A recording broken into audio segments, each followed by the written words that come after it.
জুলাই সনদ ও গণভোট নিয়ে দেশের রাজনৈতিক অঙ্গন যখন দ্বিধা বিভক্ত, ঠিক সেই সময়েই ভারতের কূটনৈতিক মহলে বাংলাদেশের আসন্ন জাতীয় নির্বাচন নিয়ে আলোচনা চলছে। আলোচনার কেন্দ্রবিন্দুতে রয়েছে ভারতের সবচেয়ে বড় মিত্র আওয়ামী লীগের ভবিষ্যৎ রাজনীতি। প্রশ্ন উঠেছে, মোদী সরকারকে শেখ হাসিনার নেতৃত্বাধীন এই দলটিকে ত্রয়োদশ জাতীয় নির্বাচনে অংশগ্রহণের সুযোগ করে দেওয়ার বিষয়ে কোনো ভূমিকা নেবে?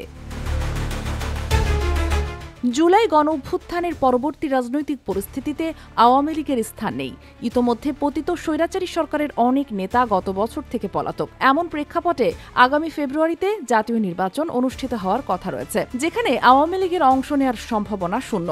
এই পরিস্থিতিতে নতুন দিল্লিতে আলোচনা চলছে যে মোদীর সরকার বাংলাদেশে তাদের সবচেয়ে বড় মিত্র আওয়ামী লীগকে সঙ্গে নিয়েই নির্বাচন করার জন্য অন্তর্বর্তী সরকারকে পরামর্শ দেবে কিনা। বিষয়টি সম্প্রতি ভারতের পররাষ্ট্র মন্ত্রণালয়ের এক সংবাদ সম্মেলনেও আলোচনায় আসে। পররাষ্ট্র মন্ত্রণালয়ের মুখপাত্র রণধীর জয়সওয়ালকে একজন ভারতীয় সাংবাদিক এই বিষয়ে প্রশ্ন করেন। সাংবাদিক জানতে চান, ভারত কি বাংলাদেশের নির্বাচন অবাধ, সুষ্ঠু ও নিরপেক্ষ করার আহ্বান জানাবে এবং আওয়ামী লীগকে সেই নির্বাচনে অংশ নেওয়ার সুযোগ দেওয়ার প্রস্তাবও কি দেওয়া হবে?